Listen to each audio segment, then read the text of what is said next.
All right, so step 3 is know the price to pay. Now that's financial, that's time commitment, financial commitment for the program.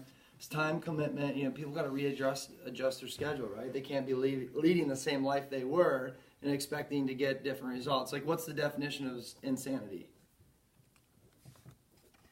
Anybody?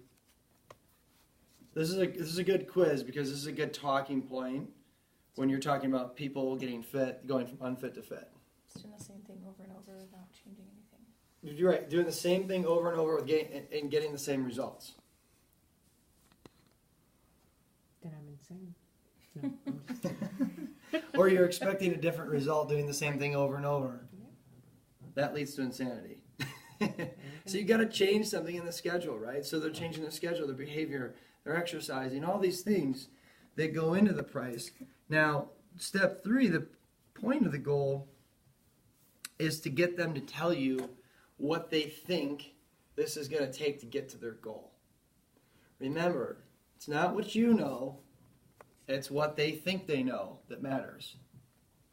And that's the disconnect. We need to make sure. It's like we're in Michigan now, our trips to Florida, and if I'm headed to Oregon and I think I'm going to Florida, I'm going to be pretty disappointed.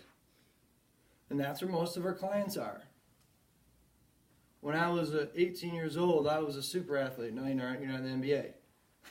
You didn't make the NBA. They think they were a super athlete, and they're 50 now and have 8,000 kids and work 40 hours a day and walk through spikes to get to here, and they think that sleeping in or not getting up extra early to do ESC, they're still going to get the results that they want. They think missing a workout here and there going to get the results they want, or cheating on the weekends all weekend and they'll get the result. No, they're not.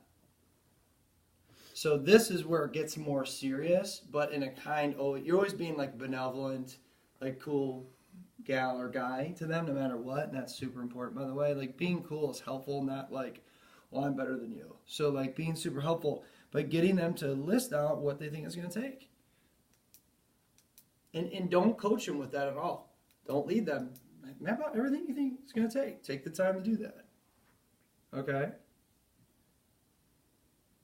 And the nice thing about this is once you've done this drill with them once, you're not really you're not going to, the second go around, like let's say it goes from like being overweight to not overweight. Now it's, not overweight to getting into figure camp. You're explaining this maybe a couple times throughout a year. It's not like, you're doing this every single week. But the shift is going to be very quickly. They're going to, oh yeah, that's right. This is what I want. This is why. And this is how it's going to get there. Step 4 then is willing to pay the price.